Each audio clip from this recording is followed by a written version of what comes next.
Once Told Tales, as read by the author Rick Tobin.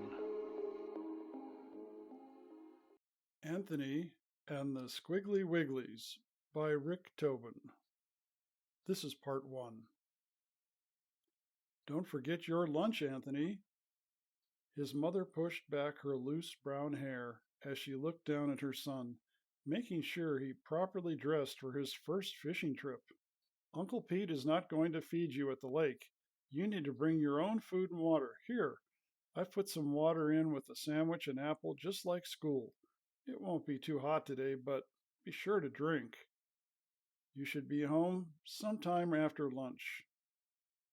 She placed a small water bottle into the bulging brown paper bag. Yes, Mama, Anthony replied. He lifted the bag to check the bottom to make sure it wouldn't break if he had to run holding it while a bear or a mountain lion chased him. And don't look so scared. Uncle Pete won't take you anywhere dangerous. This will be fun. He's bringing a special fishing pole just for you. He's even bringing a cap from his work. You can wear it, and the one with the big truck and bulldozer on it. Won't that be nice? I guess, Anthony answered, unsure. But Daddy won't be there. I wished. Yes, me too, honey. But you know, he's away on business for 2 weeks. Uncle Pete offered to take you fishing. He cares about you as if you were his own son. He and Aunt Mabel have always watched over you. You can tell Daddy all about it over the phone tonight when he calls. But it's still dark outside. I don't like going out in the dark. Anthony looked down over his worn tennis shoes with the ends of the laces worn out from dragging on the ground. It's okay, Anthony. I promise you won't get lost, she said, reaching down to hold his small head in her hands. The fish get surprised when you get there just as the sun rises. It will be light soon. Uncle Pete wants to make sure you get to use his special place where he catches fish all the time. Screeching brakes outside announced that Uncle Pete had arrived in his dented green truck covered in rust spots. It had faded paint and brown leather seats with holes and torn edges from sun damage. It also suffered from many years of heavy use while its owner worked as a mechanic. Anthony crawled up the steep truck doorway to get on the tired truck seat, pushed his lunch bag next to him, and buckled in to keep safe. Uncle Pete closed the door behind him. Anthony waved at his mother as the truck pulled away in the dark. A sliver of silver light crept along the horizon as Uncle Pete pointed his truck towards his favorite lake. Strong smells from the old seats and dust in the truck bothered Anthony's nose. It wasn't like the new van his mother drove to school each day. When they arrived at the parking lot near the edge of the lake, Anthony noticed that no one else was there. They were all alone. We beat everyone here today, Anthony. That's good because then we get first shot at the fish. They'll be hungry and waiting. Hungry for what, Uncle Pete? You'll see, his uncle replied before they got out. Uncle Pete placed a baseball cap on Anthony's head. It was a little too big. Just keep the brim up, buddy. I'll adjust it tighter later once we get out bait in the water. As they stood at the side of the truck bed, while Pete unloaded fishing gear and folding chairs, Anthony became curious about a bright star hanging over the still lake waters, reflecting in the lake's inky surface. And what about all those stars up there, Uncle Pete? Do they have stories? Some night, Anthony, we'll take your whole family out on a hill away from the bright lights of town, and I'll bring my telescope. Then I'll tell you all about some of those stories in the sky. Did you ever hear about wishing on a star? No, what does that mean? Anthony asked. It's easy. You just pick out a star, but not Venus, and you make a wish. Do you see one like that? One you'd like? They all look good, but it's getting harder to see them, but I know what I'd wish for now. Can you pick one out that you know works? Anthony spun his head all around, looking at the many constellations filling the sky above him. Okay, partner, I've got just the one. Turn to your left. He held Anthony's shoulders slightly and turned him to his left. Now follow my finger. Look at these stars I point at. Stars here on the left. That's a curve like a handle. Then it comes to some stars and a little square. See that? Yeah, like a cup. In the Old West, they used to get water out of a bucket using a dipper to fill their glasses. I saw that on TV show, Uncle Pete. It looks silly. Anthony laughed lightly. Okay, now, you draw the stars with your finger just like I did. Pete pulled Anthony's right hand up and then watched as he drew the handle and then the cup. Great. So that is the Big Dipper. Oh, there's a small one? Yep. And I'll show you that one when we visit the hill. Now, for the big secret, are you ready? Wow, there's a secret? Anthony sounded excited. Sure, all of us in the Navy know this one, but we share it only with special people. Watch my fingers again. I'm sticking my fingers in the dipper, but I'm not looking for water. Watch me pull it out and bring it straight up higher in the air. See? There's a little star right there, like a tiny drop of water from the cup. We call it the North Star. Only special people get to learn that secret. It means as long as you follow that star, you will always head north, no matter what time of night you are traveling. Thank you, Uncle Pete. That's the one I'll make a wish on. I got lost once from the house at night and I couldn't find my way back. I'm wishing on that star that I never get lost again. I was scared.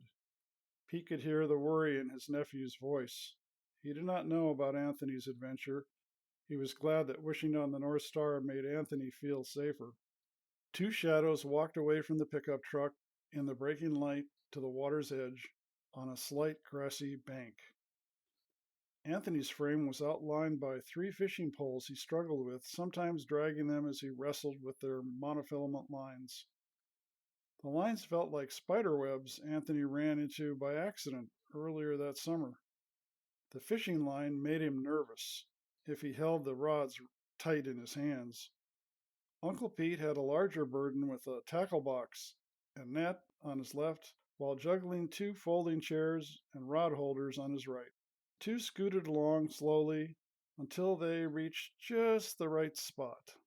Pete pushed the three-pole holding pipes into the ground and helped Anthony prep the rods in their supporting casings. A small flashlight from Pete's pocket helped light up the inside of the tackle box so he could pull out some lead weights, bobbers, and extra leaders with swivels to attach to the lines secured on the tip of each pole. Anthony watched with great interest.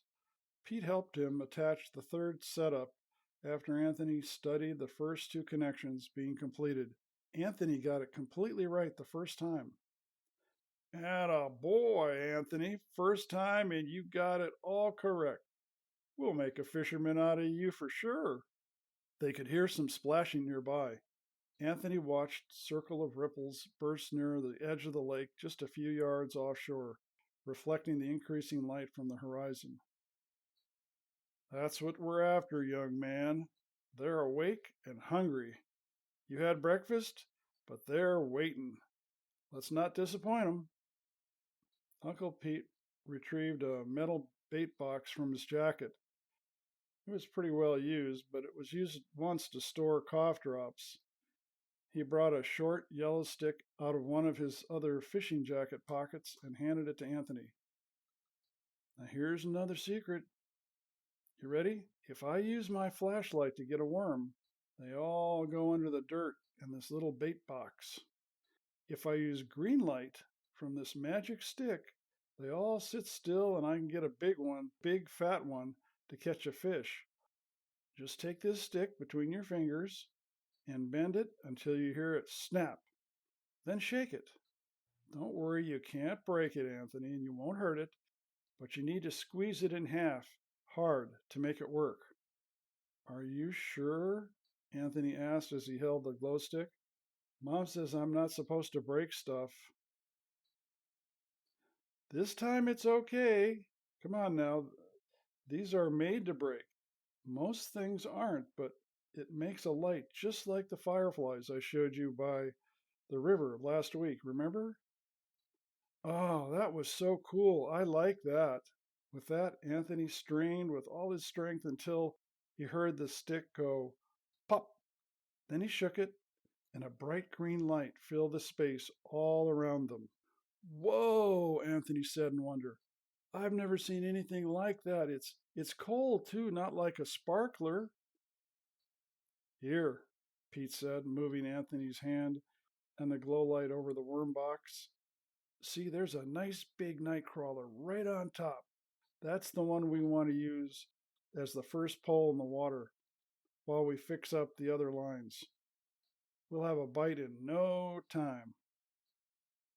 Anthony watched his uncle take out the most gigantic worm he had ever seen. They were not like the ones his mom dug up in the garden when she was pulling weeds. To Anthony, it seemed almost like a small snake. Uncle Pete had Anthony hold the light close to the hook from one of the poles as he gracefully ran the hook through the worm's body, especially around a thick yellow part in the middle to keep the worm secured, then slid it through the end of the worm so the hook barely came through the top of the worm's head. Anthony stepped back and made a grunting noise. What's the matter? His uncle asked. I don't think that's a good thing. Worm was in a lot of pain. I don't think I want to do that to a worm. But Anthony, replied Pete, that's what all fishermen do. That's what fish like. They eat them all the time. Maybe, Anthony responded shyly, but they don't torture them. I don't want to hurt the worms. Mom told me the Squiggly Wigglies are our friends. They help the garden grow. Why would I want to hurt them? Uncle Pete closed the bait box and was quiet for a minute. He took a deep breath, scratched his head. He put the box back in the fishing jacket. Okay, kiddo, let me get this one in the water and we'll talk about it some more. But I've got to get this one in first. Pete turned, leaving Anthony with the light stick, then faced the lake and its fresh, splashing noises, released the lock on the reel, and then tossed the bobber and bait, watching it fly 30 feet out from the bank. He then relocked the reel tension and stuck the base of the rod down in the steel holder. Did you see how I did that, Anthony? I can teach you all about that. It'll be lighter outside in a few minutes, and you can see all the little secrets about how to toss the line and to catch a fish without having to hold that light stick. Oh, I know a little about that tossing thing. I looked it up on the internet and watched some of YouTube's all about fishing, but I still don't want to hurt the worms. You watch what? Pete was speechless for a minute. I'm just too old for this. What's the joy if all the secrets are out there? Oh boy. He turned from the poles and opened the lawn chair so he and young companion could sit and talk. Now, come sit down, Anthony. Maybe we can just talk about fishing a little bit more. Sure, Uncle Pete, Anthony said. I'm a little surprised how you feel about the worms. I wasn't trying to torture them. There are billions of them all over this field. Nature doesn't mind if we take some of them now and then to go fishing. Do you think the worm felt that way? Anthony asked. Uncle Pete was quiet again as he looked away towards the growing sunrise. Anthony heard Pete mumbling something about his dad and people changing. Then his uncle turned to face him again.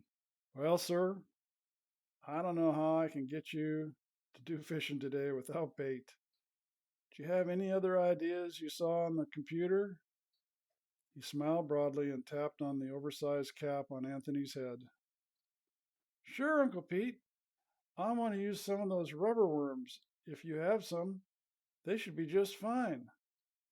Anthony could see his uncle's eyelids opening and closing quickly, and his mouth open wide for a minute. Didn't see that coming, Pete said in a whisper. Okay then, rubber worms it is. Yeah, I got a few of them, but the fish won't find them because it's too dark. They can smell the big one I just put on the hook. In fact, see that bobber out there? It should be popping up and down any time now. Pete pointed at something white floating on the surface where he had thrown the line. Neat. But let me put a fake worm on, Uncle Pete. Then I can use a little trick I learned on YouTube. Ah, that again. Okay, here you go. With that, Pete pulled a rubber worm from another one of his pockets and handed it to Anthony. He watched as Anthony carefully twisted and secured it on a hook as he held the flashlight overhead. It was almost light enough to see, but the extra light was needed so Anthony didn't catch his fingers on the sharp hook.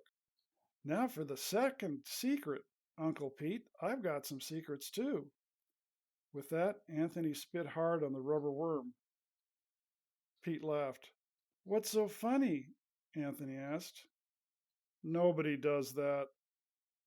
Anthony, fish don't like that smell. Every fisherman knows that. Not all of them, Uncle Pete, Anthony replied, smiling. Now watch me throw it in, but not so far as you did. End of part 1. Please join us again for part 2 on our next YouTube.